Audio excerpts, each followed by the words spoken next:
If there's one thing we've learned about business and life, it's that people are the X factor. They constantly surprise us, both in amazing ways and not so much. We're Ben and Sia, and welcome to the GNAW On This Business Bites podcast. This show is all about real life things we all deal with every day, how they relate to business, and how to make some sense out of our daily chaos. Welcome to the show.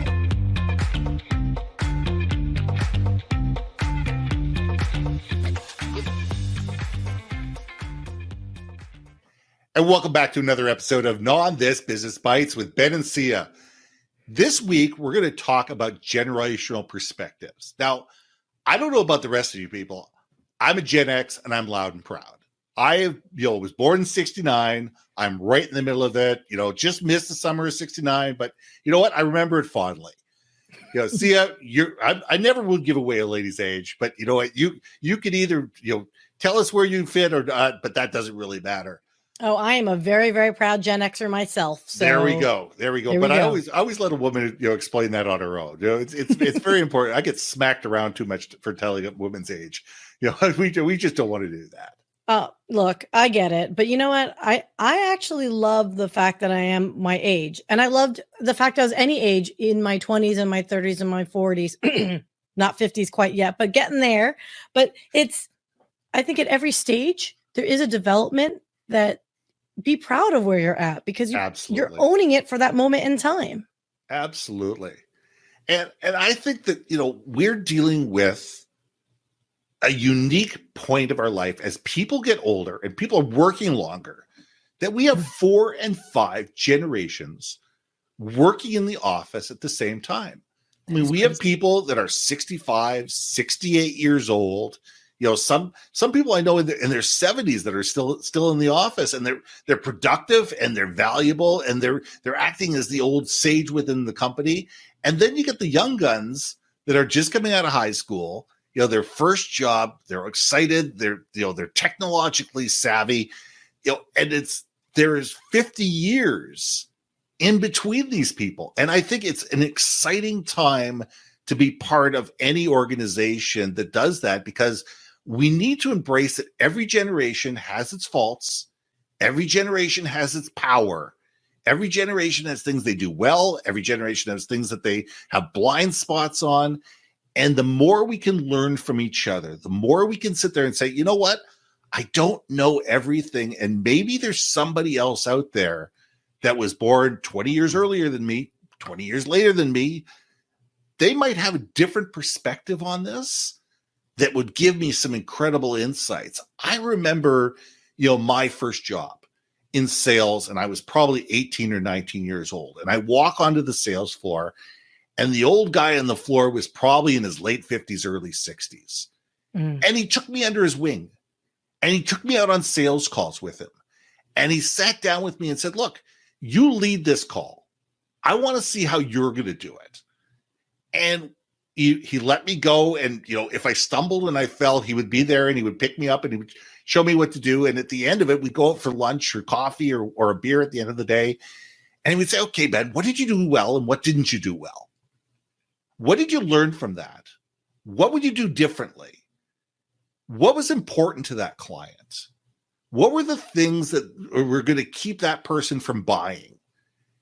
And I never would have had that if I had been close to, oh man, that guy's in his late 50s. He's older than my father. How whatever. I've got nothing to learn from this person. But the more we as generations can sit there and say, you know what? They have a different perspective than mine. It's not right. It's not wrong. It's different.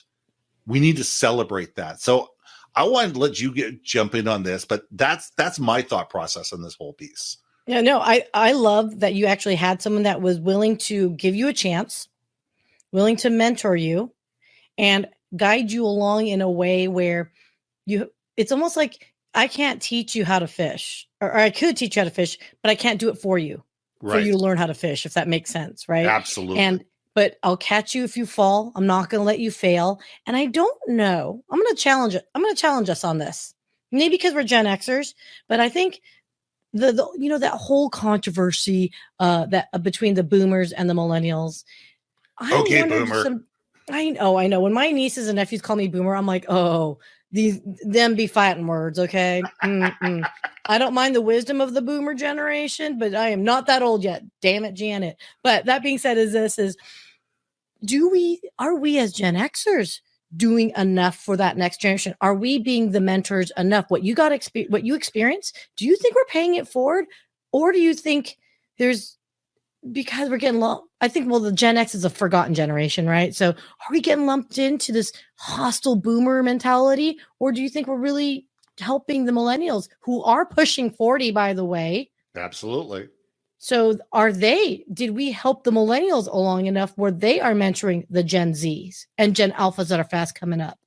Well, first of all, Gen X is the middle child generation. We are the middle child generation. We grew up between the boomers and the millennials, and we were the forgotten generation between the two of them. And that's okay. We are who we are.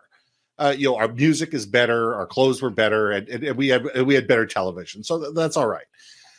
But I look at it and sit there going, personally, mentoring has always been a huge part of me. And I think we should really get into this on a separate episode, but that's a different story altogether.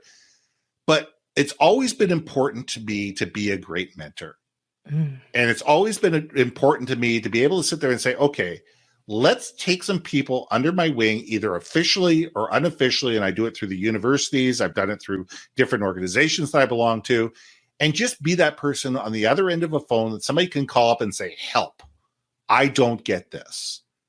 And it doesn't have to be a formal thing. It doesn't have to be a meeting every second Tuesday at 8:00 in the morning. Mentoring can be what you want it to be, as long as it works for both of you. And what I've always learned is I learn as much from the person I'm mentoring as hopefully I'm giving them. And I think it has to be a give and take situation. It has to be the fact where you're able to sit there and say, you know what? I've been down that rabbit hole. I've fallen flat on my face. Yeah, I've made that mistake. Here's some different ways to think of something. And I think the more we can just be there as a voice of guidance, the better it is. But I'm going to say a caveat to this is that, and this may be another episode that we talk about, is the whole Me Too, where a lot of people my age are terrified to be mentors today, because to be able where someone in their 40s and 50s may have mentored younger women before and help elevate the next generation of young women, we're afraid to be in a room one-on-one with them because you never know how it's going to end up. And I think that there's been a whole shift in mentorship and a whole shift in that type of relationship, because of the fact that people are scared of, what if I say the wrong thing? What if something is misinterpreted? What if somebody hears something and they think you said this, but you actually meant to say that because they only heard half the conversation, and all of a sudden you get reported to HR, and there's all the challenges that go along with that. So there's being a mentor, which I think is important. And the question is, do we have enough mentors? And I think that's a conversation on its own.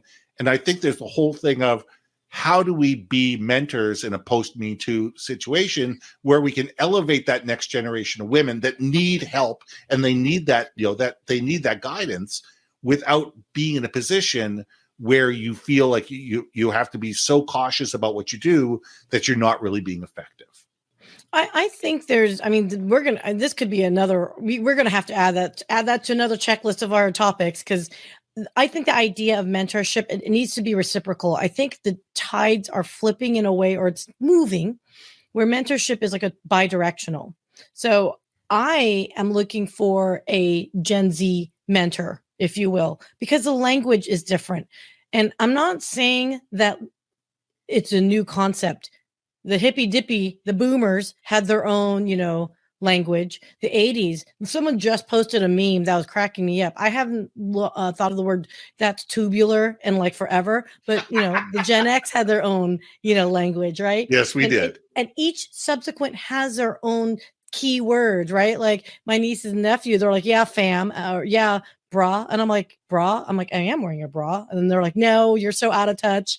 There's just a different nuances, but the sentiment of humanity is the same. So I Absolutely. think as long as we understand that if our intentions are good and pure, we just need to tweak a little bit of the wording, if you will, that we'll still understand each other. But that goes back to communication, which is a topic that I think we really need to focus on another Absolutely. episode altogether. Absolutely. But I think generations, there is so much going down here. And just because we're talking about generation, I think in mentorship in this context, really high level, it needs to be a two-way street that maybe us as Gen Xers, we haven't really thought about that before. We always assume it's the wiser, the Yoda that's going to be one to help us.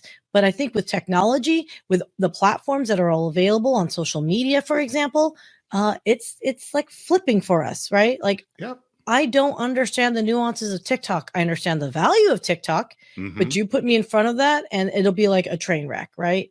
So I think there's something to be said about that, generational relationships, and communication and mentorship. Man, we could just keep talking about that. But so let's gnaw on that then. So how do we want to sound bite that, business bite that? What would you say for today's conversation with generations? You know what? I think we all need to realize that, first of all, we're all human beings. We all need to be listened to, understood, and valued. We all need to realize that every single person out there has something of value and something that they can provide us that we don't know, and an area of expertise that we don't. And I think that if we stop taking a look at somebody as a Gen Z or a millennial or a Gen X or a boomer, guess what? Those labels don't mean anything. People are people. We're human beings first.